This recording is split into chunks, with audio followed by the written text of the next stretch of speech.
And Kim kind of gave a really global overview in her last discussion, and I'm going to get fairly granular in terms of some examples of things that are happening, and I'm going to particularly give you some Florida data that we have. I do want to highlight on this, whoops, that was not what I wanted to do. Right here, we talked about that depression is twice as high. It's 4 times as high for women. So women are at greater risk. I feel alone. So this is actually some data from a statewide medical school survey. So this was sent to all medical students at all 9 medical schools, both osteopathic and allopathic in Florida. So this is not GME data, but these are the individuals that are going into our GME program. So I think it's still relevant. It was an anonymous survey, IRB approved, and it looked at health behaviors, risk behaviors, psychiatric symptoms, substance abuse, coping mechanisms, and awareness of support services. And I'm just going to highlight a few things in particular. So in terms of general well-being, 83% reported being satisfied with their medical training, but 63% said their physical health had worsened since beginning medical school, and these were all 1st through 4th years. 60% reported their psychological health had worsened. 71% reported that they weren't getting enough sleep. And then almost 80% described their stress level as significant or severe. In terms of the psychological distress, 10% said that they had thoughts of committing suicide during medical school. Almost 16% reported believing it would be better if they were dead during medical school. And although 70% felt that they would benefit from psychological resources, 60% said that they hadn't used any. 46% had recently questioned whether they really wanted to become a doctor. And some of the quotes were, "Medical school is awful, and the future of medicine appears dark. I wonder if it will be worth all this trouble. Should have just been a PA, much less schooling." So that's kind of where they are.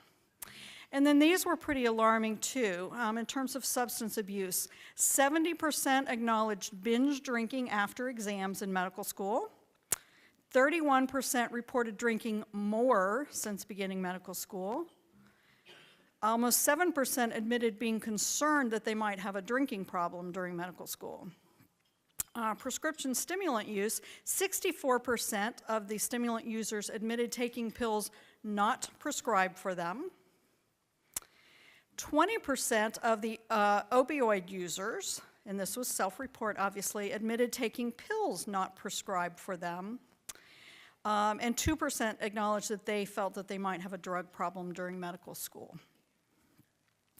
So the Council of Florida Medical School Deans did an assessment of wellness in GME programs. Now this did not go to the residents themselves. This went to program directors and DIOs at the medical schools, and the 4 individuals that designed the survey and evaluated the results are listed there. So I thank them for their work. So in terms of just general surveys, what is your most successful program component in regards to wellness? And some of the responses were resident satisfaction, the addition of a clinical psychologist was felt to be beneficial, multi-specialty learning communities, and a particular example of that one is the University of Miami has developed for intern orientation. They have small groups required, mandatory, you kind of have to be dead to get out of going to them, but they're led by individuals from other programs. So it's never facilitated by a faculty member or program director of your own program. So it's somebody else where you can feel comfortable that there's no violation of confidence in terms of really discussing what your concerns are. They felt it was helpful to define the resident expectation for wellness, self-care, and burnout, at least to be talking about it. Multi-specialty learning communities were felt to be helpful in terms of the learning environment, small group customization, and small group coaching. We'll talk a little bit more about that. A hospital-based wellness committee was felt to be helpful, so it wasn't just the GME programs looking at this or the sponsoring institution, but the entire institution had a focus on wellness and well-being. And then having a website, interdisciplinary activities, and the institutional oversight were felt to be helpful. In terms of challenges, the stigma of using services, so even if there were services available, some of the respondents felt that there would be stigma from actually taking advantage of those. Cultural competency, they may not be appropriate for everybody. The resident schedules don't always permit implementing some of these wellness activities. And then the learning environment, program variation, particularly program to program, makes assessment of institutional effectiveness problematic. Linking the value to the outcomes, so basically studying what we're doing. Upper level resident skepticism, you ought to just, buck up, do it, whatever. So it was like the interns were whining or complaining if they sought help. Access without retribution, again, as a challenge. Community faculty, they might not be on board like the core faculty might be. On-site counseling might not be available in all programs. Leadership may not support. When do you figure out the meeting times so that the residents can get there? Schedules, compliance, faculty buy-in can be issues. How do you fund these initiatives? Because they're not all free. What are some cost-effective solutions? And then how do you measure actually what you've implemented? So there was a very well-publicized fraternity death at FSU back in the fall. So there was an institution-wide emphasis on wellness, and it wasn't just looking at alcohol, it was really looking at the entire culture, with alcohol being one component, but really focusing on wellness, and this is the wellness wheel that was developed that show the dimensions of wellness that were instituted as university-wide. And then the College of Medicine, where I work, had a particular focus in this area that started actually before that fraternity death. And that was because we actually had a student who committed suicide during their second year of medical school. And I'm not going to go into all the details, but the response from the institution was, how could this happen here? We have small learning communities, we have lots of accountability, we feel like we're in touch with what's going on with the students, we have clinical psychologists that work with them regularly. How did this happen right under our eyes? So one of the responses was the development of a medical school wellness committee, and that committee was charged directly from the dean, and the dean actually participates in that committee. It was multidisciplinary. There was a great deal of staff engagement, so it's not just faculty, but it's faculty, it's residents, it's students, it's PA students, it's medical students, it's graduate students, as well as staff. As part of this, wellness was incorporated into orientation from day one, hour one, essentially, that this is the culture that we're supporting at this medical school. It was integrated throughout the curriculum, and the impetus has been really to integrate it into the curriculum, not like, here's the 1 hour of wellness, like everybody sort of go to sleep now, but it's really integrated throughout everything and trying to not separate it, but feel like it's important, just as we concentrate on our patient wellness, we should be concentrating on our own wellness. And then, of course, social events as well. And Dr. Brown-Spates, who's going to be talking about equity on Sunday, I believe, is one of the leaders of this at our institution. So one of the first activities that we actually had as this committee was really gearing up was the total solar eclipse, happened to be coming about that time. So we actually encouraged the entire medical school to take a break from classes, from studying, from teaching, from working on your spreadsheets, whatever your job may be, to come out and get together. And we put on our lovely little glasses to protect our eyes. And the entire, we have a big courtyard at our school, and the entire courtyard was full of students, staff, faculty, administrators, et cetera, kind of coming together as a group. And I'll show you a few pictures of looking up at the sun, and there's the whole group of folks that showed up. Our senior associate dean is in there somewhere. I think I can't really see here, but right in there, she was out there with the group. But it was really a nice activity, fairly low cost, didn't take a lot of time, but really was one of the more successful things that we've done. Now, we can't arrange an Eclipse like, every 6 months, but that one was helpful. We've developed a medical library webpage that has resources available, again, for students, staff, for those that are developing curriculum, and this is available for anyone. The website's listed there if you want to look at resources, and our librarians are really good about putting new articles, new web pages, new TED Talks, whatever comes out. They're very good at updating that. So in graduate medical education, we sort of mirrored what we were doing at college-wide, and I established a wellness subcommittee. We have a number of subcommittees, but we felt like this was important, and linking it to our medical school committee was important as well. So it's chaired by a clinical psychologist who happens to be one of the core faculty in one of our family medicine residency programs. We have faculty and resident participation as well as some staff participation from every program that we sponsor on the wellness subcommittee. And we're really tasked with establishing and sharing best practices between our different programs, particularly because we're at different sites, sometimes hundreds of miles apart. And then one of our goals is actually to do some research and try to really figure out what's working and what's helpful and how are the residents responding to it. So again, just to show you, we're sort of spread throughout the state of Florida.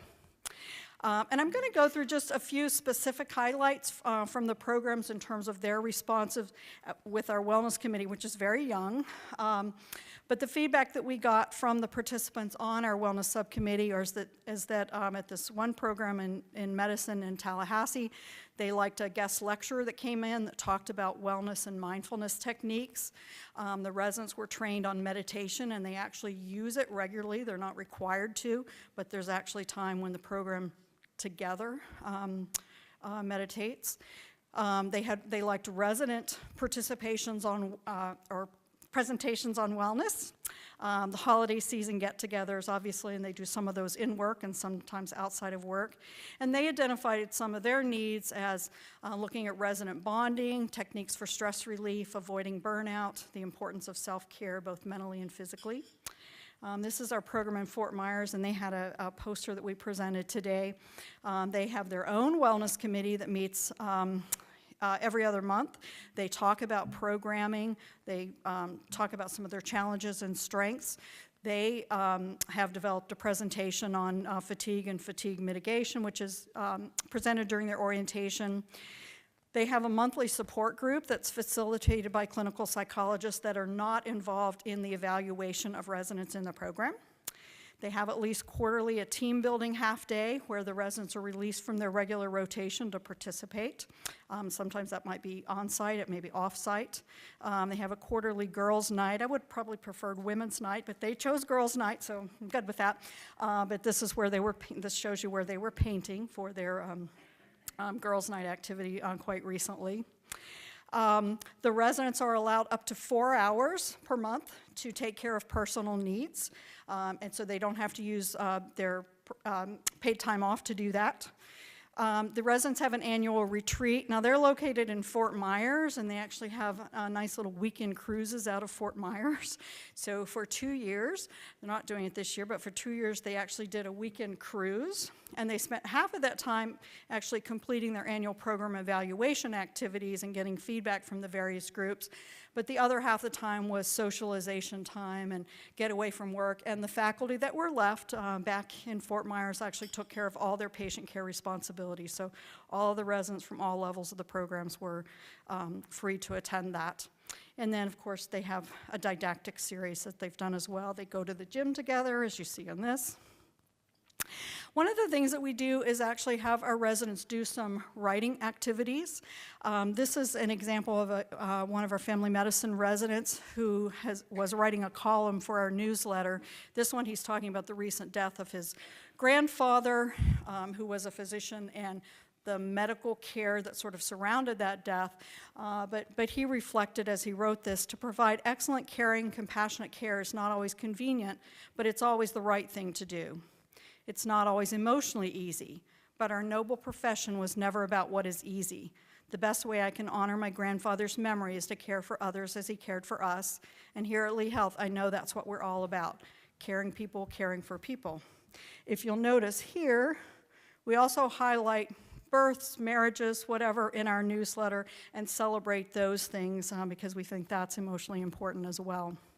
Our medicine program in Sarasota actually incorporates wellness and work-life balance and burnout in their interview questionnaires. They actually ask what the candidates would do if they felt that a colleague was suffering from some sort of impairment or burnout. They have writing assignments that they do, describe how you will maintain work-life balance as a resident, actually putting that on paper, sitting down with the program director and discussing that plan for them. They obviously have team building exercises like bowling, rope lines, beach volleyball. Cross-cultural activities, they have several residents who are from outside of the U.S. Volunteerism, they have a clinic that's based in an underserved community, and there is a local high school that's kind of right across the street from their clinic. So the residents actually mentor some of the high school students as part of their volunteerism and supporting that community. And then, of course, they do other sorts of social events as well. That particular program has a free membership to an on-site gym. They have employee, I'm blanking on EAP. You all know what EAP is. Assistance program, thank you. It's late in the day. And they have a specific liaison that's identified for residents who kind of gets what residency is about, because I've encountered some folks that really don't understand the life of a resident. They have an Adopt a Resident program where they have some philanthropists in the community that provide tickets to cultural events, et cetera, or sporting events. One of the most successful things has been actually hiring a developmental psychologist who works with them about 80 hours per year, paid time devoted to the program. And I was just in Sarasota on Wednesday for their annual program evaluation, and when we broke down into small groups, the group that talked about the wellness activity doing their SWOT analysis could only come up with strengths in terms of how wonderful that program has been for them, how it's started and is carried throughout the year, and the threat was loss of funding for Dr. Scarpolini, because we need to have Dr. Scarpolini here. But they were extremely positive about that. And sometimes there are didactic sessions that they go over, and sometimes it's just, tell me what's going on, tell me how you're feeling, tell me what I can do to support you. No other faculty are there, and then the clinical psychologist will bring pertinent information back to the rest of the program, but not identifying any particular resident. That program had Thanksgiving. Again, I told you some of those folks are from outside the U.S., so they didn't necessarily understand the concept of the U.S. Thanksgiving. But this was one of those most meaningful things that they've done within the program.